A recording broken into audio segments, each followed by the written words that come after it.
So about a week ago, I made a video titled "What Do You Want From Me?" It was basically a survey to find out what people actually liked about the channel. So I could use that to kind of plan things to get people interested, and hopefully they'll notice the other content while they're here, and they don't go off going, he's not doing what I want, so I want sub." Because there is something in the brain that likes those little numbers going up. And I will say, videos that I've done recently that align with what the comments have basically said to me, Vanguard stuff, have done pretty well for my channel. And, well, that did influence things too. So, I have taken note that everyone likes the opinion pieces on Vanguard cards. They haven't mentioned deck techs or anything, or gameplay videos, so I'm iffy on deck techs. I'm probably not going to do gameplay videos anymore. I haven't done them in a while. I don't think it's particularly worth it. No one seems to care. The thing with the opinion pieces on cards, they will probably be off the cuff about a new card once it's settled down for a few days or a week and I've gotten my thoughts together on it. And it's not just hype, hype, hype, hype, hype. Oh my god, this is cool. I haven't thought it out properly. I want to get a proper perspective. So, I don't say things that later on will be completely inaccurate and I can get a good perspective on the card. So that's probably going to be one-off videos. They don't take very long. Again, they're off the cuff. They don't take much effort. I've already got as you can tell from most of my videos, I've got a template. I just slap things in. They take all of about an hour to make once I get my thoughts together. That aside, I do want to do some scripted Vanguard content at least once a month. I think that's worth making. Things like either looking over decks that other channels either haven't looked at in the same way. If I have something to say that people haven't said, on that note, if you want any Spark Brothers content, go to Living Proof's channel. I can't recommend anyone better. I think he's really knowledgeable about Spark Brothers. I like Spark Brothers a lot. It was actually my first built deck for Vanguard. I still like them a lot. I like them mechanically. But there's no point in me making content because Living Proof's right over there. You can go search his channel up right now. I recommend it. I'm actually using his Angela build at the moment for Spark Brothers. I'm going to get around to actually playing it, but I've got it set up in proxies. So, anyway, when I've got something new to say that's probably going to be more topical about mechanical or distribution methods or something like that, that's something that'll be made. Deck techs, not unless I have something to say about the card and it only makes sense in the context of the deck. It's probably not going to just be, this works with this, because that's even a boring video for me to make. If I did that, I'd probably just do it as a quick, here's my deck list, just put it up, talk about how the things work together, not put much effort into it, and just go make it. Give me your opinions. It's, as I said, it's a boring video to make because I don't have much to say, especially if it's a bog standard thing. See, things like the Maelstrom Year 1 video where I was talking about, I basically went through my build that I ended up with for Maelstrom is interesting to me because no one really was talking about how Aquaforce ended up with the promos. So it was something new to talk about and how things changed over time. It interested me. And if I get to a deck before other people because of the way I do things, I might, but it'd have to be interesting enough to talk about because it's either impressive or does not spark joy. Let's put it that way.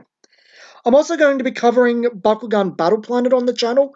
I'm really impressed with it. I've been buying a ton of the product.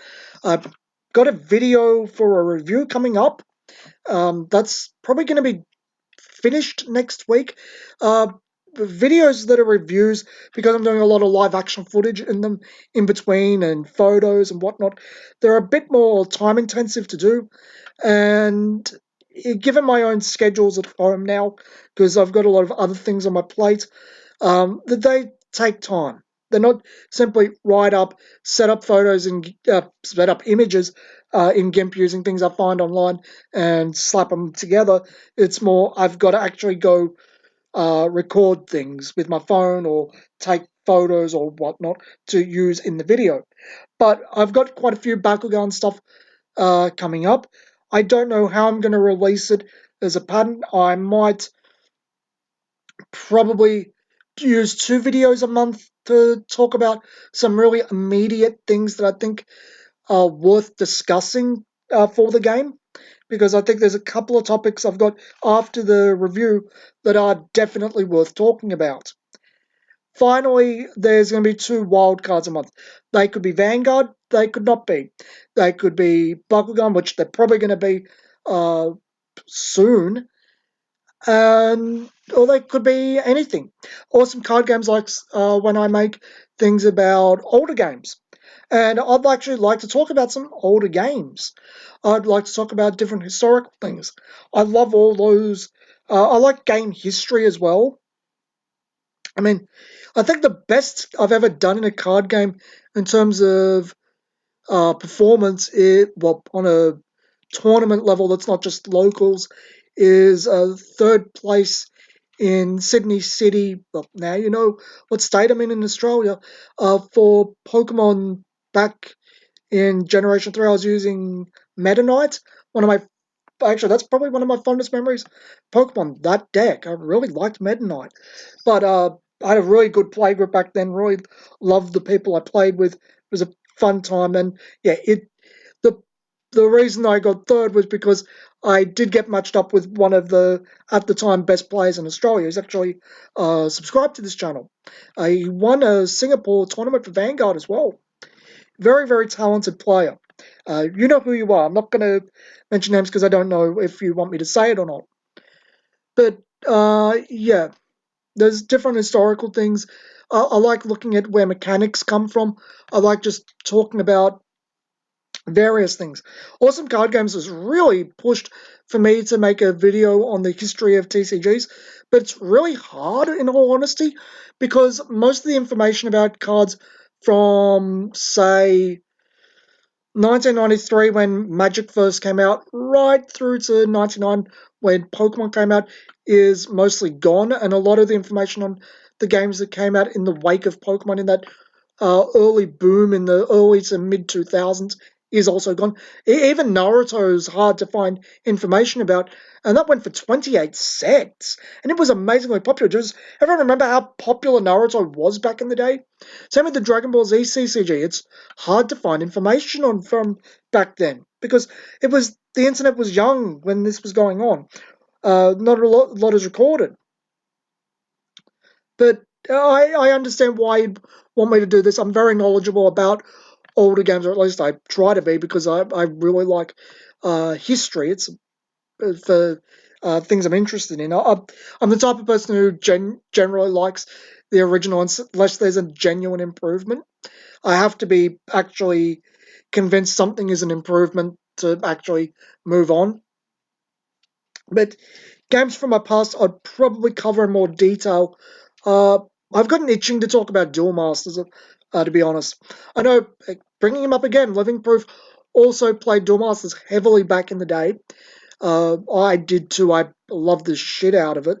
Gutted when it was killed. But and Kaijudo was not released here. And from what I hear, the card quality was wow bad. Released about sometimes Vanguard did in the West too. But I'd really like to go back and look at Duel Masters, do a retrospective on it, and just I actually am kind of itching to bring out the old cards too, and maybe make proxies for later sets or stuff I could never get my hands on. But yeah, I'd actually expect a lot of the wildcard videos to be Vanguard or Bakugan most months because, well, a lot of these historical things take time to make and time's precious. I do have a few Yu-Gi-Oh things I'd like to talk about in the back burner, which I think would be interesting to talk about, especially my opinions on the game versus the manga. That's a bit spicy. Uh, but yeah, So if you have any comments on the video, well, it's an audio, uh, leave a comment. I'm more than happy to reply to you. I'll get back as soon as I get a chance to. If you've got any specific requests for cards or things you think I'd like to talk about because they might interest me from other things I've talked about, leave a message. If you want to know what other games I'm actually playing at the moment, because you might be interested in my opinions on those. Also playing I'm playing Dungeons and Dragons quite a bit these days because just things I kind of fell into it. I play a version of Frontier for Magic. Uh, Making some new decks soon. I don't know if anyone would be interested in seeing those, or why I stick to what is largely a dead format Frontier. I do have a reason. Uh, I play what else?